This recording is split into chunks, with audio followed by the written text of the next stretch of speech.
I should have known something was wrong the moment my wife sat down on the therapist's couch without looking at me. Normally, she'd sit close enough that our knees touched, like proximity alone could fix years of miscommunication. But that day, she sat angled toward him, not me, legs crossed tightly, her hands folded like she was at a job interview instead of a marriage counseling session. What made it worse was the look on his face. Dr. Hale. He wasn't neutral or thoughtful or even mildly concerned the way therapists pretend to be. He looked calm, too calm, like he already knew the ending to a story I hadn't even realized we were in. He pushed his glasses up his nose and said, "Why don't you start today?" But he wasn't looking at me. His eyes stayed on her a little too long, a little too softly, with a familiarity that should have raised alarms months ago. My wife exhaled in a shaky, prepared way. "This is difficult," she began, but her voice didn't tremble the way difficult things normally make her tremble. "I've been doing a lot of thinking." I nodded, waiting, wanting to believe thinking could still save us. She didn't look at me when she said the next sentence. "I'm leaving the marriage." Everything inside me went perfectly, frighteningly still. She said it like she was reciting a memo. No pain, no hesitation. Just a clean, cold declaration carved out of someone I no longer recognized. I looked at Dr. Hale, expecting him to intervene or at least pretend this wasn't a scripted ambush, but he only watched her with an expression that wasn't professional at all. It was protective, soft, familiar. I felt something hot and electric rise in my chest, jealousy, suspicion, humiliation, blending into one sharp breath I couldn't fully take. "What do you mean you're leaving?" I asked, though I already sensed the truth stretching like a shadow behind her words. She finally glanced at me, and for the first time I realized she wasn't afraid of losing me. She was afraid of losing him. "I've found clarity," she said. "I've found peace in understanding myself, and he's helped me do that." He. Not this process, not therapy. He. Dr. Hale cleared his throat like a man caught leaning too far across a boundary he built himself. "Transitions can be painful," he said, voice unbearably gentle, "but necessary." His eyes flicked to hers, and in that instant I saw something that made my stomach drop, a flicker of something intimate. Not sexual, not openly, but the kind of subtle electricity people share when they've crossed a line in private.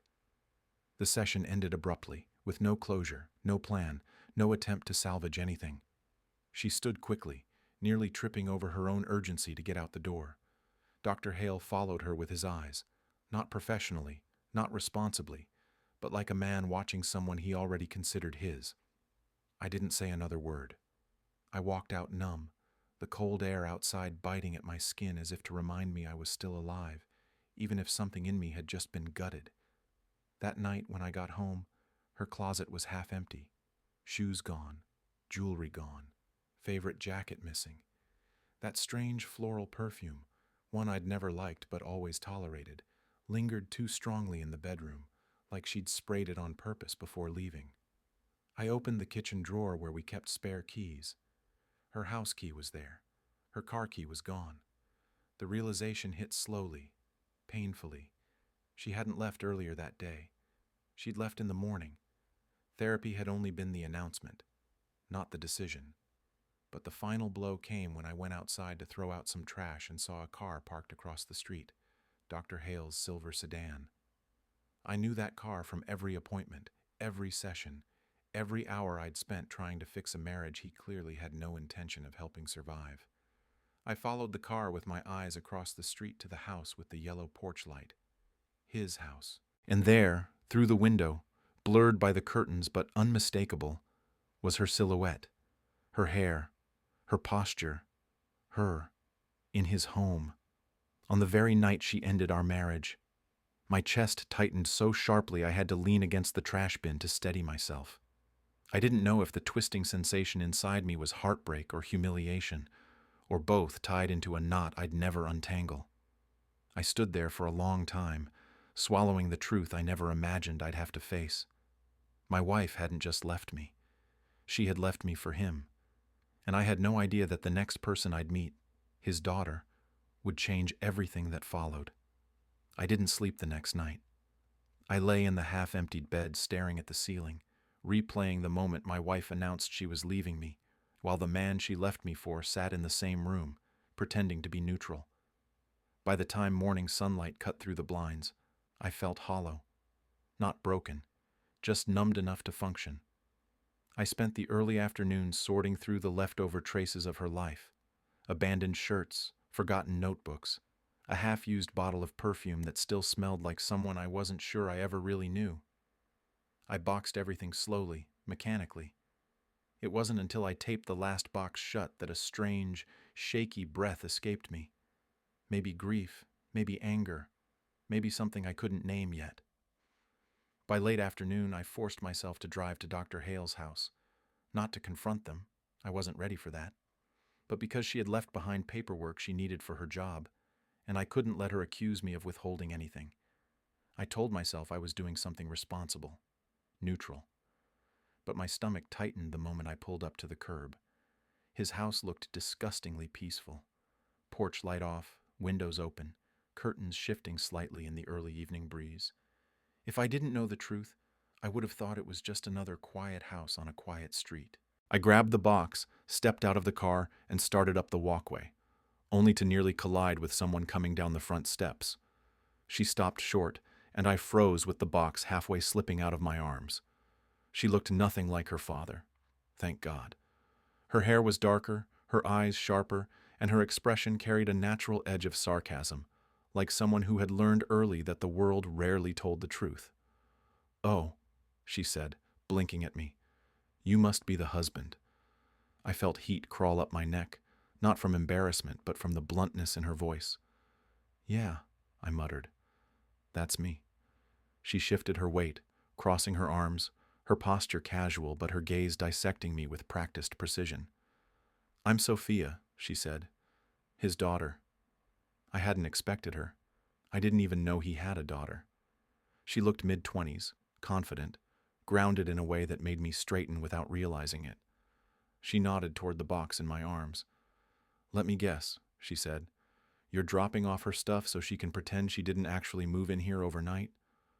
Her tone was sharp, but not cruel. More like she was stating a fact everyone else was too polite to say. I swallowed hard. Something like that. Sophia scoffed softly, shaking her head. "Figures. He always finds a way to blur every line except the ones that protect him." Her voice carried bitterness, not toward me, but toward her father. And suddenly her earlier tone made sense. The sarcasm wasn't just a shield. It was how she survived being related to a man who manipulated people for a living. I set the box down on the porch and exhaled. "I don't know how long this has been going on," I said quietly. "I only found out yesterday." She glanced at me again, and for a moment something softened behind her eyes. "I'm sorry," she said, and unlike anything her father had ever said, it sounded real, empathetic, human. "It's not your fault," I murmured. She stepped closer, lowering her voice like she was letting me in on a secret. "I'm not on his side," she whispered, "if that helps at all." Something about the way she said it, firm, almost fierce, made my chest tighten in a different way. Not romantic, not sexual, but a pull, a gravity. She wasn't just distancing herself from him. She was warning me, preparing me. I studied her carefully. "Do you know what's going on? Between them?" Sophia hesitated. For a moment the sarcasm faded and something like guilt crossed her face. "I know he's crossed lines before," she said. "Not exactly like this, but close enough. He tells himself he's helping women find clarity." She rolled her eyes. "Right. Clarity that somehow always ends with him alone with them." I clenched my jaw. "So this isn't new?" She shrugged in a tired, resigned way. "Patterns rarely are." Her words hit harder than she probably intended. My wife wasn't the exception. She wasn't special. She was part of a pattern designed by a man who should have been helping her, not seducing her. Sophia must have noticed the shift in my expression because she stepped forward again, her voice softening. "Look," she said, "I'm sorry if I sound harsh. I just don't have a lot of patience left for him. And I definitely don't have patience for the messes he creates." I exhaled slowly, trying to steady myself. "You don't owe me an explanation." "No," she said, offering a small, almost sad smile. "But you deserve clarity. Actual clarity." Her eyes lingered on mine for a second too long, just enough for me to feel the tension threading the air between us. Not inappropriate, not dangerous, but undeniable. Two people standing on the porch of a man who had broken us both in different ways. She stepped aside and gestured toward the door. "I'll get him to pick this up," she said, nodding toward the box. "If you don't want to see him right now, trust me, I get it." I nodded slowly. "Thank you." As I turned to leave, she called after me. "Hey," she said, and when I turned back, her expression was thoughtful, curious. "If you ever want to know the truth, the real truth, you should talk to me. I grew up watching him manipulate people. You shouldn't navigate this alone." The wind lifted her hair slightly, framing her face in the fading afternoon light, and for a brief moment, I felt something stir, a certainty that meeting her wasn't an accident. "I might take you up on that," I said. She nodded once, firm and sure. "Good." I walked back to my car with a strange mix of anger, sadness, and something else I hadn't felt in a long time. A spark. The sense that this story wasn't finished. And neither was I. The next morning, I woke up with that strange mix of exhaustion and adrenaline that happens when your life has just split down the center. I kept expecting to feel anger or heartbreak, something dramatic or loud. But instead, everything inside me felt muted, almost clinical, like my mind had switched into survival mode and was finally processing the truth piece by piece without sugarcoating it anymore. A cup of coffee in my hand, I stared at the half-empty closet again. The silence in the house felt different now. Not heavy, not suffocating, just honest. For the first time in months, I wasn't pretending everything was fine. But the more the truth settled in, the more questions rose with it. How long had it been going on? Did the therapy session start the emotional affair, or did she choose him first and use therapy to justify it? And, most humiliating of all, how much had they hidden right in front of me? I wasn't looking for revenge. Not yet. I just needed clarity. Answers. Something real in a situation built on manipulation and half-truths. So I did the thing every betrayed spouse eventually forces themselves to do. I went through her old phone records. The account was still shared. She hadn't even bothered disconnecting it, or maybe she didn't imagine I'd be capable of looking. She always thought I was too trusting for my own good. Maybe I had been. Scrolling through months of call logs felt like peering into a dark room where something lived that I didn't want to see. But the patterns were unmistakable. Late-night calls to Dr. Hale. Short morning calls on days she told me she was running errands. Appointments that weren't on the official therapy calendar. Text messages at midnight, 2 a.m., 4 a.m. I clicked deeper, following the timeline like a trail of crumbs leading straight to the truth I already sensed but didn't want to name. There were days she claimed she stayed late at work. Days she said she was emotionally drained after therapy. Days she came home strangely quiet, strangely distant, smelling of cologne that wasn't mine yet light enough to pretend I imagined it. It was all there in the logs. They didn't even try to hide it. I leaned back in my chair and exhaled through my teeth, a bitter laugh escaping before I could stop it. Clarity, she had called it. Growth. Truth.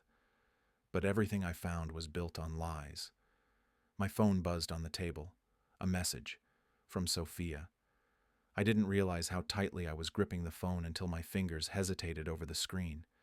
Her timing felt almost uncanny. "Sophia, if you're up, I think you should see something. Is it okay if we talk?" Privately. A strange mixture of relief and tension rippled through me.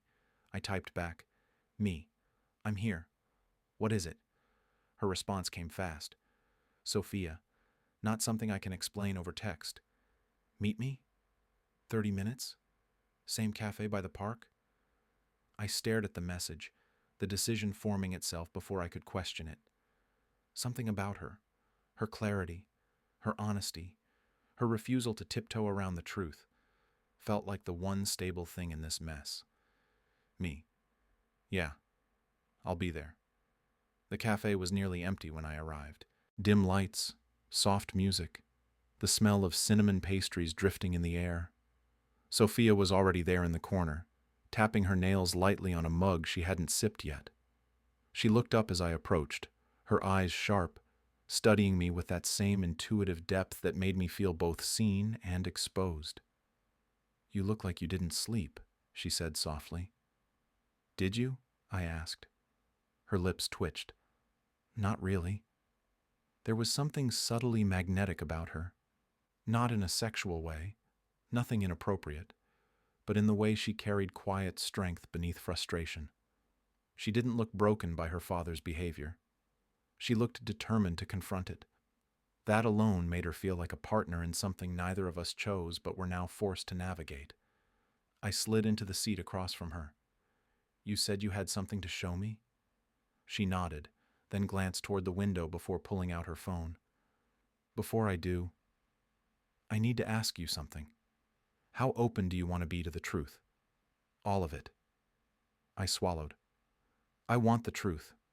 I'm done pretending. She took a slow breath and unlocked her phone.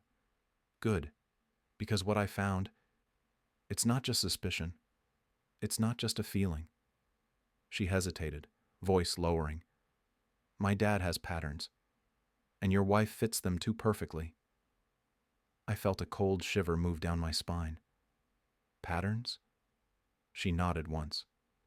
You're not the first. He has a history of getting too close to patients, or women who trust him, women who are vulnerable.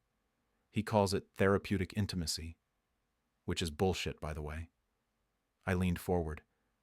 You're saying this happened before? Her eyes met mine, steady, apologetic, unflinching. More than once. My pulse throbbed in my throat. I expected fury, disbelief, something fiery, but instead, the clarity hit me like a cold wave. It wasn't just an affair. It was grooming, manipulation, professional misconduct hidden behind couches and notebooks and soft therapeutic tones. She held out her phone, and I have something that shows it. For a moment, the world around us faded. The soft cafe music, the quiet hum of the heater, the smell of pastries, and all I felt was the weight of the moment. The truth wasn't just coming. It was about to hit hard, and I wasn't facing it alone anymore. For a moment, I didn't reach for her phone. I just stared at it sitting between us on the cafe table, glowing faintly in her hand as if it carried something radioactive. Sophia didn't push it toward me. She simply watched, her expression steady, patient, but marked by a tension that told me whatever she had discovered had shaken her too. Finally, I took a breath. Show me. Her eyes softened with a mixture of sympathy and something heavier. Guilt, maybe, or shame that didn't belong to her but clung to her anyway because of who her father was. She placed the phone gently in my hand, her fingers brushing mine for just a second. Not flirtatious, not intentional, but enough to send a low, quiet warmth through my arm, the kind that reminded me I wasn't numb, even if I wanted to be. On the screen was a folder of screenshots, emails, calendar reminders, and a few text messages from a number labeled simply Patient A. The first message stunned me. I thought the connection we had in session meant something more. I didn't expect you to cut me off just because I stopped coming in. I felt my throat tighten. Who is she? Sophia exhaled slowly. A woman my father treated a few years ago. She started as a regular client, newly divorced, vulnerable, looking for support. He guided her through the emotional side of rebuilding her life. She added air quotes around guided, bitterness sharpening each syllable. I swiped to the next screenshot. You told me you cared deeply, and that emotional intimacy was part of healing. Now you act like it never happened. My grip tightened around the phone. He told her that? Sophia nodded, rubbing her temple. My father has a way of using therapeutic language to justify crossing boundaries. He tells himself, and the women he targets, that intense emotional closeness is part of the process, that it's normal to feel dependent on him, that a deep connection is a sign of progress. I shook my head. That's manipulation. Exactly, she whispered. But he makes it feel like guidance, like he's the only one who understands them. I looked up at her, watching the anger flicker behind her eyes. You've seen this before. She hesitated, then sighed. Yeah, more than once. She reached across the table, not touching me, just placing her hand close enough that I could feel the warmth radiating from her skin. When I was 17, I noticed my parents fighting constantly. My mom would cry in the kitchen when she thought I was asleep. I didn't understand it then. But later, after they divorced, she told me the truth. Her gaze drifted to the window, but her voice stayed steady. My dad had gotten too close to a patient.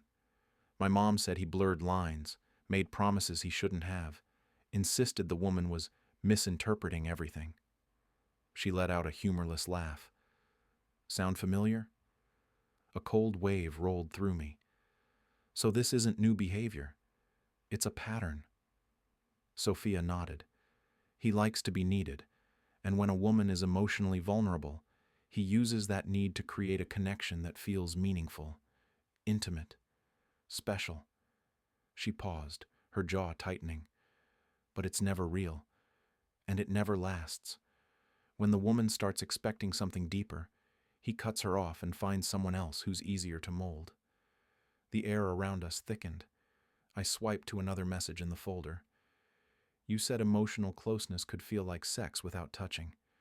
I didn't understand what you meant then. I do now. My stomach twisted. Jesus. I know, Sophia whispered. He makes them believe intimacy is therapeutic. He makes them believe he's the only one who truly sees them. She closed her eyes briefly. He did it to my mom, too. Her vulnerability hit me harder than the screenshots. She wasn't detached from this situation.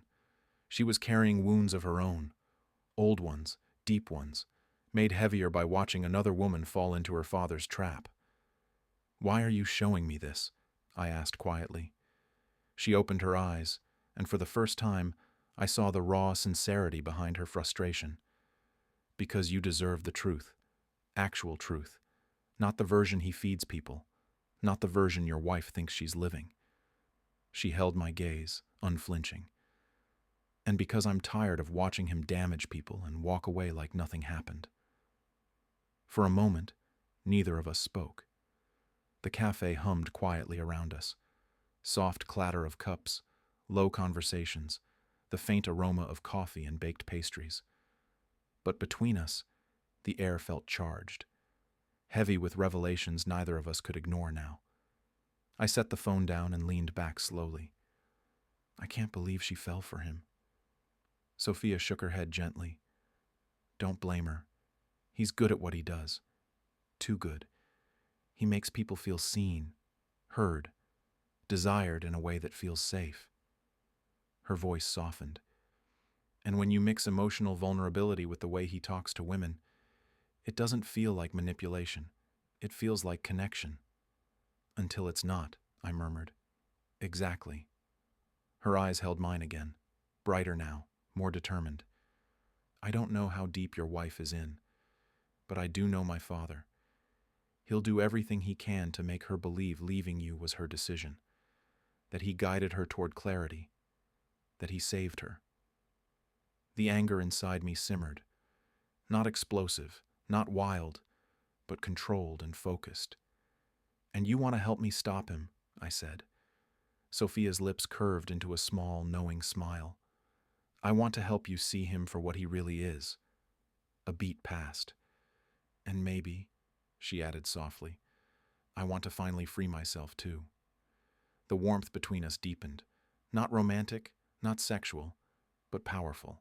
Two people pulled together by truth, betrayal, and the quiet strength of shared resolve. I nodded slowly. "Okay," I said. "I'm ready to know everything." Her expression softened with relief. "Good," she murmured, "because this is only the beginning." I told myself I would wait until I felt calm, rational, detached. But there's no calm way to confront a spouse who left you for the man who was supposed to help fix your marriage.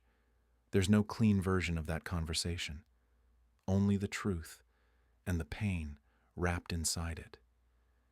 When I walked into the house that evening, she was already there, standing in the kitchen like she still lived in it, like she hadn't moved half her life into another man's home 48 hours earlier. She turned when she heard me come in, brushing her hair behind her ear the way she always did when she wanted to look innocent. "Hey," she said softly, as if we had argued over groceries, not the collapse of our marriage. I set my keys down slowly. "We need to talk." Her eyes flicked away. Guilt or annoyance, I couldn't tell. "Okay. What about?" I almost laughed, not because it was funny, but because the lie was so bold it bordered on delusion. "You know exactly what about." Her shoulders lifted in a small sigh, the kind she used in therapy whenever she was preparing to play the victim. "If this is about me leaving, we already discussed." "No," I cut in. "You announced. There's a difference." She crossed her arms, defensive posture, closed off.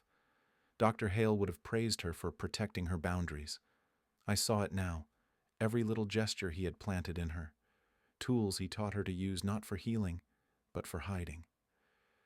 "I don't want to argue," she said. "I've been doing a lot of clarity work. He helped me see how emotionally unsafe I felt with you." I stared at her, stunned. "Emotionally unsafe? We never shouted. We never fought. I never belittled you." I swallowed hard. "Unless emotional safety means something different when it comes from your therapist's bed." Her eyes snapped up in fear, real fear, not because she felt guilty, but because she was afraid I knew more than she expected. "You're twisting things," she said quickly. "You're projecting. You're trying to villainize me because you don't want to look at your own failures." I almost laughed again, another humorless, broken sound. "Those words aren't yours. They're his. I can hear the cadence of his bullshit every time you speak." She stiffened. "You're being paranoid. Dr. Hale is a professional." "Is he?" I stepped closer. "Professional enough to take late-night calls from you? Professional enough to schedule sessions that don't show up on insurance? Professional enough to have you move into his house before our marriage was even legally over?" Her face drained of color. Her throat bobbed in a hard swallow. So she wasn't as confident as she pretended. "You went through my phone records," she whispered. "Yes," I said. After months of feeling like I was losing my mind, I finally checked, and suddenly everything made sense. She shook her head. "He never did anything inappropriate. He helped me grow. He helped me see what I deserve." "He helped you leave," I said. "He guided you right into his arms." She flinched, barely, but enough.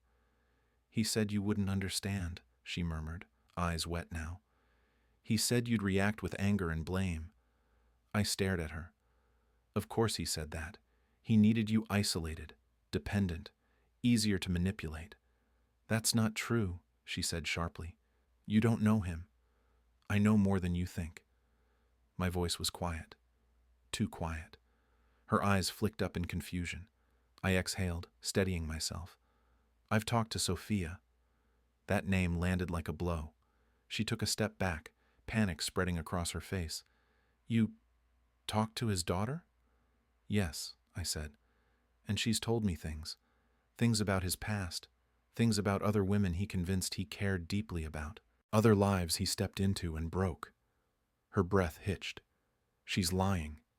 "No," I said. "She's finally telling the truth no one else has had the courage to say." She looked away, voice trembling. "Why are you doing this? Why are you trying to sabotage my healing?" "Your healing?" The words tasted bitter. "You left our marriage for a man who specializes in manufacturing emotional dependency. That isn't healing. It's grooming." Her lips parted, but she didn't speak. That was the breaking point. Not her leaving, not the affair, not the lies. It was the moment she looked me in the eyes and genuinely believed the man manipulating her was the one saving her. I felt something inside me shift, something deep, quiet, and final. "I'm done," I said softly. "I'm done fighting for someone who won't even admit what's happening to her." She reached out suddenly, her voice breaking. "Please, can we just talk without involving his daughter or my records or—" "No," I said, stepping back. "Talking is what got us here. Talking while he sat between us, choosing what you heard and what you believed." Her hand dropped. And in that moment, the hope she'd held on to, the hope that I'd still be waiting, vanished from her face. "This isn't you," she whispered. "No," I said. "It's finally me." I walked out, leaving her standing alone in a kitchen she no longer belonged in. And for the first time since everything collapsed, I felt something I didn't expect. Not rage, not heartbreak, clarity, and the certainty that I wasn't going to fight this battle with kindness anymore. Not when I had Sophia, and the truth, on my side. I didn't go home after leaving her frozen in the kitchen. I just drove, aimlessly. Streets passing like blurry streaks of headlights in winter gray houses, none of them registering. My mind was buzzing too fast, too loud. Her denial, her rehearsed lines, her blind devotion to a man who had rewritten her reality one session at a time. It all spun in circles I couldn't slow down. Then my phone buzzed. "Sophia, can you come over?" I found something. Something big. I didn't need convincing. My car was already turning toward her neighborhood before I even replied. When she opened the door, she looked different.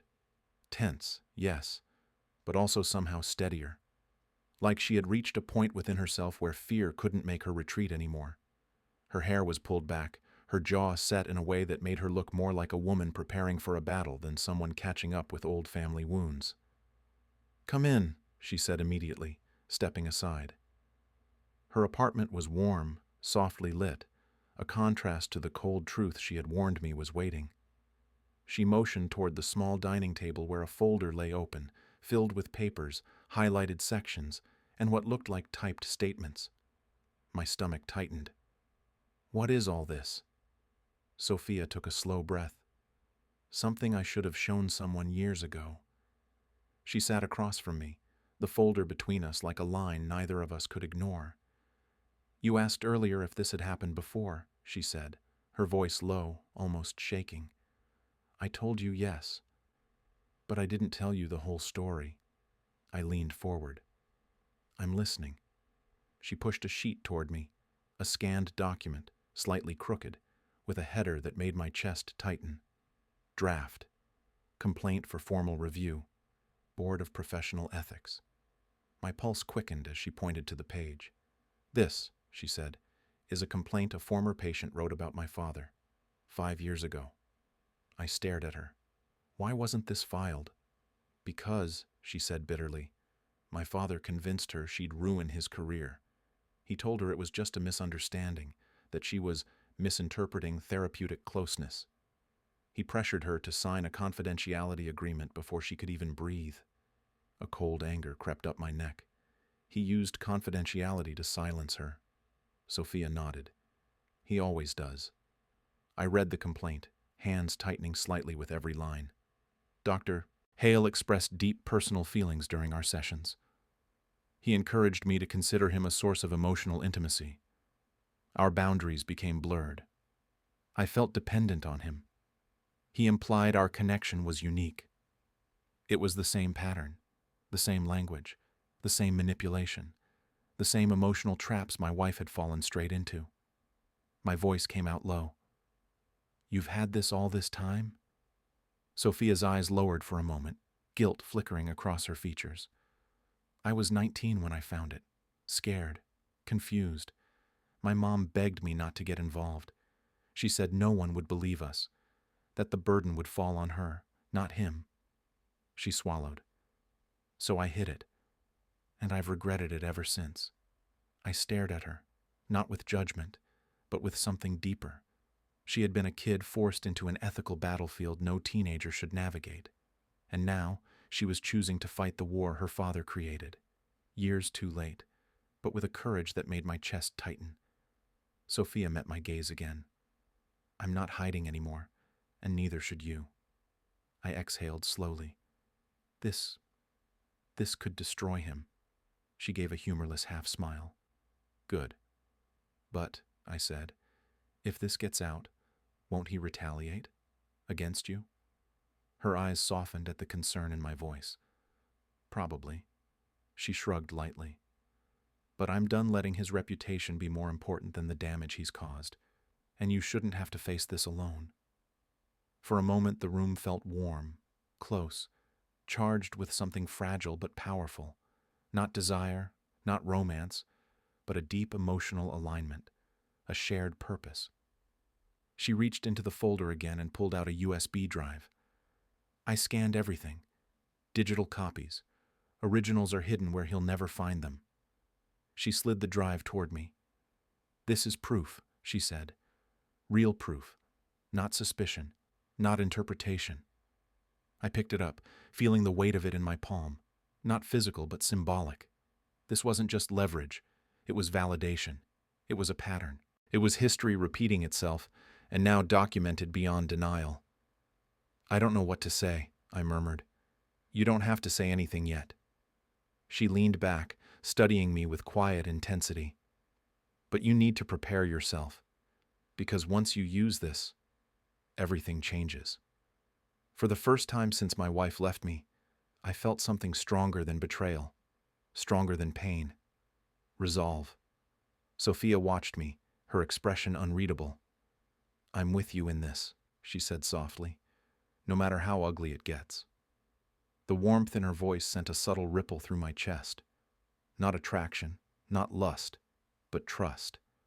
Something rare, something grounding, something I wasn't expecting to find in the daughter of the man who ruined my marriage. I closed the folder gently, the decision settling inside me like a stone. Okay, I said. Let's do this. And Sophia smiled, not triumphantly, not vengefully, but with a quiet relief, as if she'd been waiting for someone to finally believe her. The next few days felt strangely calm, like the quiet before a controlled storm, the kind you plan rather than fear. I kept the USB drive tucked safely in my desk drawer, but the weight of it followed me everywhere. It wasn't fear, it was awareness, power, truth captured in digital form. Sophia texted often, not in the clingy, emotional way I'd watched my wife behave toward Dr. Hale, but with a focused sharpness, a clarity that made it impossible not to respect her. Every message was purposeful, every detail mattered. Found another inconsistency in his insurance logs. Check your email. Sending scanned dates of your wife's sessions. 2 staff members quit around the same time last year. I reached one. She's willing to talk. The more we uncovered, the more I realized that Dr. Hale wasn't just a man having an affair. He was a pattern of misconduct wrapped in degrees, licenses, and a professional smile. A man who hid his predatory behavior behind soft tones and dimly lit sessions. By Thursday, Sophia asked me to come over so we could organize everything. When I arrived, she already had her dining table covered with documents, highlighted phone logs, insurance forms, timestamps, emails, and that draft complaint from years ago sitting like the centerpiece of his downfall. She looked up at me with a small, relieved smile. Good. You're here. This is going to take time. She wore a loose sweater, sleeves pushed to her elbows, hair pulled into a messy bun. Not glamorous, not trying, just real, grounded, human. And the sight of her like that, focused, determined, unintimidated by the weight of what we were uncovering, sent a subtle warmth through me I didn't know I could still feel. Where do we start? I asked, closing the door behind me. Sophia gestured to the chaos on the table. With these, phone records first, then insurance, then witness statements. I sat across from her, forcing myself not to notice the faint scent of her shampoo when she leaned closer, or the way her brow furrowed slightly when she concentrated. It wasn't romantic. It was connection. A quiet, unexpected gravity pulling two people in the same direction. She handed me a stack of printed call logs. Look at these timestamps. He called her 15 minutes after your sessions ended, sometimes sooner. I scanned the papers, each line tightening the knot in my stomach. He conditioned her, I muttered. He filled the emotional space therapy was supposed to help repair. Sophia's voice softened. He chose her because she was vulnerable. That's how he works. Her words weren't cruel. They were factual, spoken with the weary familiarity of someone who had seen it too many times. We spent hours sorting evidence into labeled piles. The room grew warmer, the evening settling into soft shadows around us. At some point, the professional energy between us shifted. Still appropriate, still careful, but with a subtle undercurrent neither of us dared acknowledge too openly. Not attraction, not desire, just two people finding strength in each other at the exact moment they needed it most. Around 9, Sophia exhaled and sat back, rubbing her temples. Every time I look at this, I feel sick, she said. Not because it's new, because it's so damn familiar. I looked at her, meeting her tired eyes. You grew up with him manipulating the people you love. She nodded, a quiet pain flickering across her face.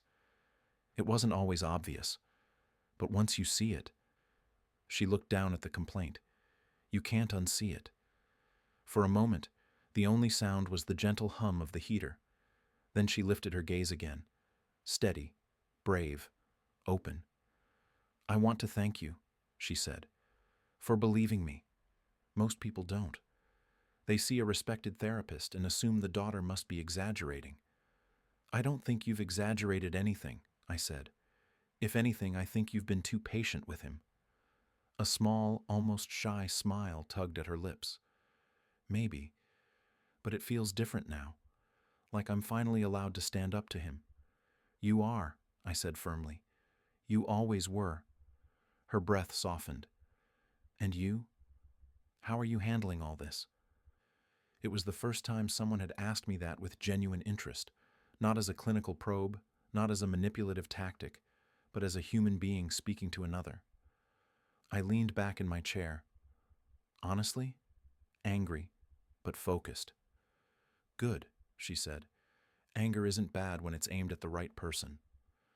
We looked at each other for a moment too long, not romantically, not dangerously, but with an awareness that we were no longer just two people connected by circumstance.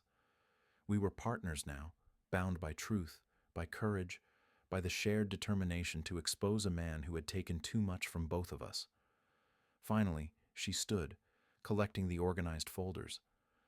This is enough to make him panic, she said, but not enough to destroy him. So what's missing? I asked. She turned, her expression sharpening. A public confrontation, she said. One he can't escape. One he can't twist. Her eyes glittered with a chilling kind of certainty. And I know exactly how to make that happen. The air between us tightened once more, charged with purpose. Sophia wasn't afraid anymore, and neither was I. Sophia picked the date like she'd been planning it long before she admitted anything out loud. A Saturday evening, early enough that people wouldn't have excuses, late enough that no one could claim short notice. She invited her father under the guise of wanting to rebuild their relationship, and my wife under the promise of clearing the air so healing can continue. The deception tasted strange, not bitter, not sweet, but necessary. Like a medicine we both knew had to be swallowed. When I arrived at Sophia's apartment that night, she was adjusting plates on the dining table, hands steady despite the storm she was about to unleash. She wore a simple black dress, nothing flashy, but it hugged her strength more than her body, and something in my chest tightened when she looked up. You okay? I asked. She gave a half smile. Nervous, but ready. How did he respond to the invitation? Suspicious, she said. Which is normal. He's always suspicious when he's not in control. She stepped closer. But he's coming. And she is too. The words sent an icy electric ripple up my spine. I wasn't afraid of seeing my wife. I wasn't afraid of seeing Dr. Hale. I was afraid of how easily they still believed they held the upper hand. Sophia must have sensed the shift in my expression because she touched my arm lightly, a fleeting brush, warm and grounding. "You don't need to brace yourself for them," she said softly. "Not anymore." Before I could respond, there was a knock. Sophia inhaled once, slow and measured, then walked to the door.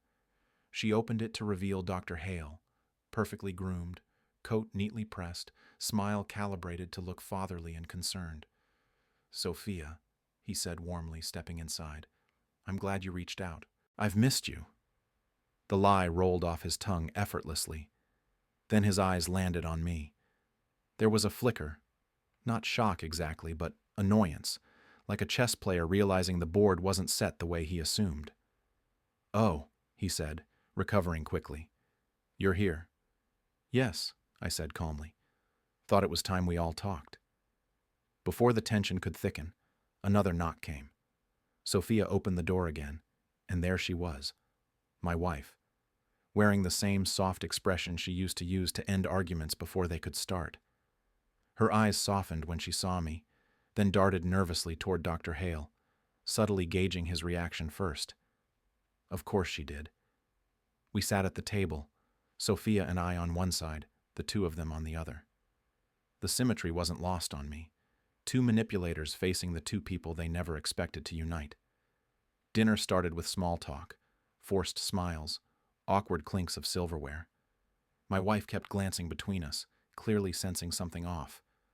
Dr. Hale, on the other hand, seemed to believe he could charm or reason his way through whatever this was. It wasn't until dessert, just as Sophia planned, that she placed her fork down and looked directly at her father. "I need to talk about something important," she said. He smiled, patronizing. "Of course. Whatever you need." She didn't smile back. "I want to talk about your patterns." His posture stiffened slightly. "Patterns? What do you mean?" Sophia stood, palms resting lightly on the table, her voice steady and heartbreakingly strong. "The way you blur boundaries with your patients, the way you convince vulnerable women that your attention is therapy, the way you cross lines and hide behind your license." My wife blinked, startled. Dr. Hale went perfectly still. "Sophia," he began slowly, "I understand you're upset, but this isn't the—" "No," she cut in, voice slicing the room open. "You don't get to manipulate this conversation. Not this time. You're going to listen." She pulled the old complaint letter from her folder and placed it on the table. The page looked almost fragile under the warm lights, but the words were a punch to the ribs. My wife stared at it. Dr. Hale's face drained of color for the first time since I'd known him. "You pressured a woman to withdraw a complaint," Sophia continued. "You manipulated her emotional dependency, and then silenced her when she became inconvenient." "That's not," he began. "It is," she said sharply. "I was there. I saw Mom crying for months. I heard the arguments. I watched you twist reality until she didn't know what was real anymore." My wife's breathing grew uneven. What is this?" she whispered. Sophia looked at her with heartbreaking sympathy. "He's done this before.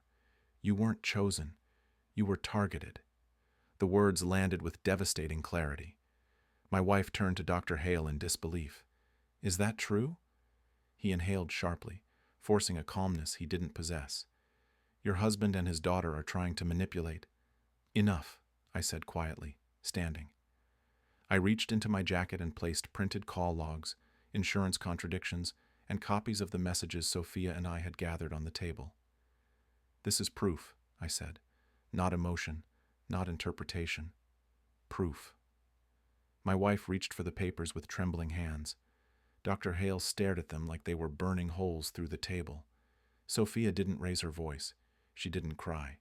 She simply said, "Your career isn't collapsing because of us. It's collapsing because of you." For the first time, Dr. Hale's mask cracked. Anger, panic, fear, all flickering across his face faster than he could control. My wife looked at me, then at him, then at Sophia, realization dawning in her eyes like a slow, painful sunrise. "You lied to me," she whispered to him. "All this time, you lied." He reached for her hand, but she pulled it back as if his touch burned. And just like that, their illusion shattered. The room fell into a heavy silence, not empty, but full of truth they could no longer hide from. Sophia exhaled shakily and sat down again. The storm had finally begun. The silence after Sophia's final words didn't just settle.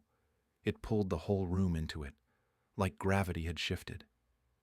Dr. Hale sat rigid, knuckles white as though gripping the air itself could hold his crumbling world together.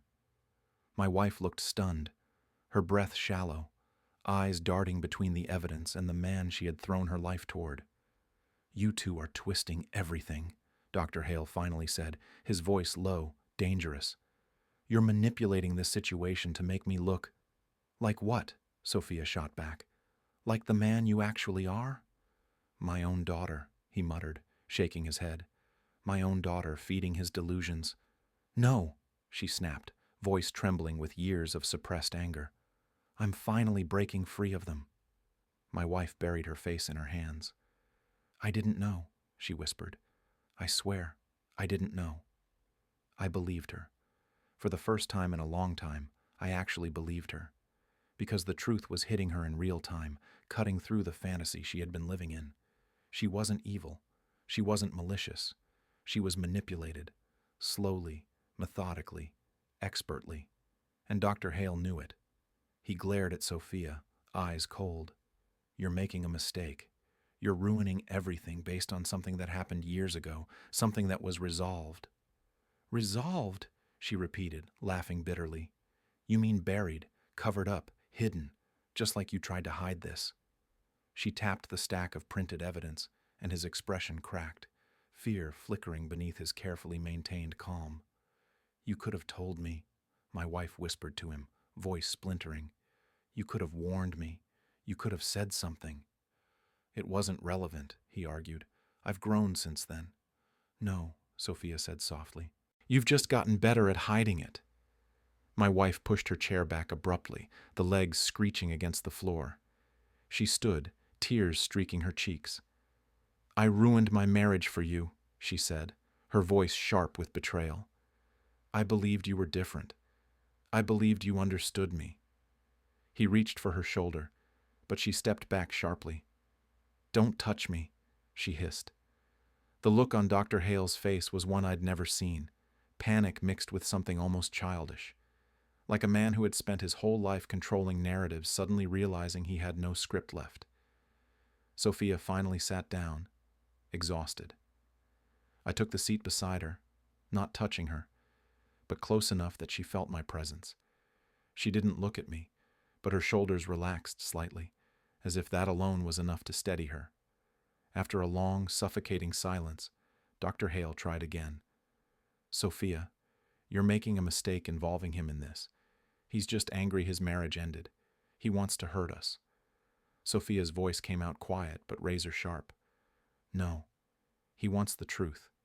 I want the truth, and neither of us deserve what you've done." My wife wiped her eyes. "You said he didn't love me. You said he couldn't meet me emotionally. You said you were the only one who could understand me." He winced, realization dawning that she had finally connected the dots. I said those things to help you explore." "Stop," she whispered. "Just stop."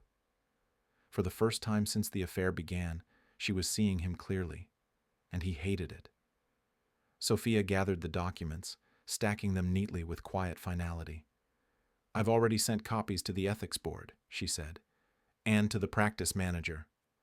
Dr. Hale's jaw clenched so hard I thought he might crack a tooth. "You had no right." "I had every right," she said. "You manipulated Mom. You manipulated patients. And you manipulated her." She flicked her eyes toward my wife.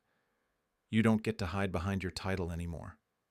He stood abruptly, knocking his chair back. "You're throwing away my career." "No," she said. "You threw it away the moment you crossed those lines." He stared at her for a long time, anger, disbelief, and something like wounded pride swirling inside his expression. Then he turned toward my wife, voice softening into the same hypnotic calm he used in therapy. "You don't have to believe this," he murmured.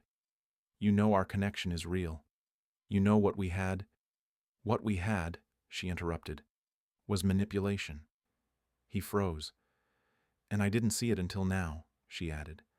For a moment she looked at me, really looked, not with guilt, not with hope, but with regret so raw it almost hurt to see. Can we talk? She whispered, voice cracking. You and me? Privately? Sophia stiffened beside me. Dr. Hale glared like I was a threat, but I shook my head gently. There's nothing left to talk about. My wife's face crumpled, but I stayed steady. Not cruel, not triumphant, just done. Finally she turned and walked out, not back toward his car, but away from both of us. Dr. Hale tried to follow, but Sophia stepped in front of him, her voice low and calm. Don't. Leave her alone. Leave all of them alone. He stared at her, his own daughter, like she had betrayed him more than any complaint ever could. Then he grabbed his coat and left without another word. The door slammed. Silence returned. Heavy, but clean. Sophia exhaled shakily and finally looked at me. There were no tears, no hysteria, just a tired, fragile strength.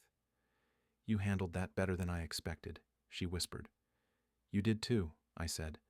She gave me a small, exhausted smile. He can't hurt anyone else now. I nodded.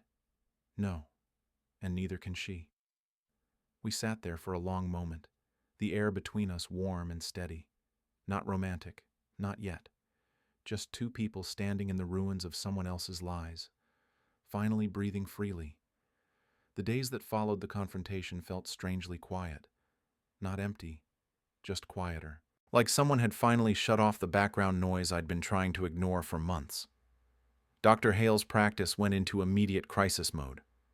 Sophia told me that the ethics board opened an expedited investigation after receiving her files, and by Tuesday afternoon, his license was placed under temporary suspension. It should have felt satisfying, maybe even triumphant. But what I felt most was relief. He couldn't hurt anyone else. Not my wife, not Sophia's mother, not another vulnerable woman who walked into his office thinking she was safe. It was over. At least, that's what I thought. Then the calls started.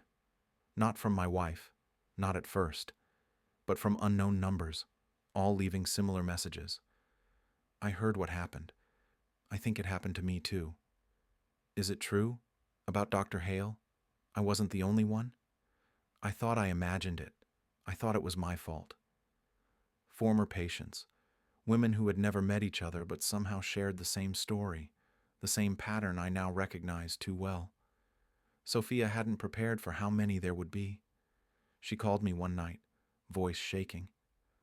I don't know how far this goes, she said. I don't think I ever will.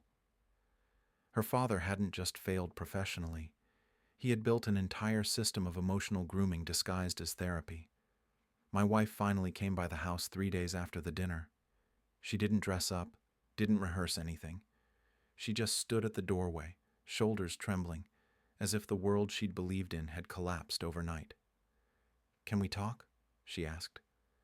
I didn't invite her in, not out of cruelty, but self-preservation. We can talk here. She looked down, tears already slipping down her face. They called me, she whispered. Some of the women. They told me things. Things he said to them. Things he said to me. Word for word. I nodded, not gloating, not twisting the knife. Just listening. I was never special, she said, voice cracking. Everything he told me, every compliment, every confession, every moment that felt intimate, he said to them too. She swallowed hard. I ruined my marriage for a script he reused. She looked at me then. Really looked. And the regret in her eyes was deeper than anything I'd ever seen from her. I'm sorry, she whispered. I will be sorry for the rest of my life. And for the first time I believed her. But I also knew forgiveness wasn't the same thing as returning. I don't hate you, I said softly, but I can't go back. Neither of us can pretend this didn't happen. She nodded through tears. I know. I needed you to hear me say it. We stood there in a quiet, heartbreaking moment of closure. No screaming, no accusations. Just clarity.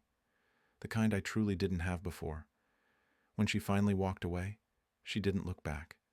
And neither did I. A week later, Sophia invited me to dinner. "Nothing dramatic," she said over text. "Just a real meal, for once." Her apartment was warm, filled with the smell of garlic and something buttery. She greeted me with a tired smile, the kind you give someone who's walked through the same fire you did. "Long week?" I asked. She laughed softly. "Longest one of my life, but also freeing." We ate at her small kitchen table, plates pushed close enough that our elbows almost touched. She poured wine and kept brushing a loose strand of hair behind her ear, only for it to fall again. It was impossible not to notice her. Not in a lustful way, just human, strong, real. At one point, she put her fork down and looked at me with a seriousness that made my chest tighten. "You know," she said quietly, "if you hadn't shown up at my dad's door that day, I think I would have carried his secrets forever." "You didn't owe him your silence," I said. "I know," she whispered, "but I needed someone to remind me of that." She looked at me for a long moment, warm, searching, honest. "And you?" she asked. "Did I help you? Even a little?" I exhaled slowly. "More than you know." Her smile softened. "Good." We fell into comfortable silence, the kind that doesn't demand anything, the kind that feels safe. Eventually, she raised her glass toward me. "To clarity," she said. I lifted mine. "And to choosing better futures." We clinked glasses, the sound soft but final. A promise, not a confession. A beginning, not a rush toward something undefined. Neither of us labeled what we were becoming. We didn't need to. All we knew was that the worst chapter of our lives had ended, and whatever came next would be written with honesty, not manipulation. She leaned back slightly, warmth in her eyes, and for the first time in a long time, I felt something I hadn't felt since before all of this began. Hope. Not the naive kind. The earned kind. The kind built not on spite, not on brokenness, not on validation from someone unworthy, but on truth. Real, steady, unshakable truth. And as I sat there with her, sharing a meal that tasted like peace, I realized something simple but profound. This year, I didn't lose everything. I finally let go of what was never mine and made room for something real.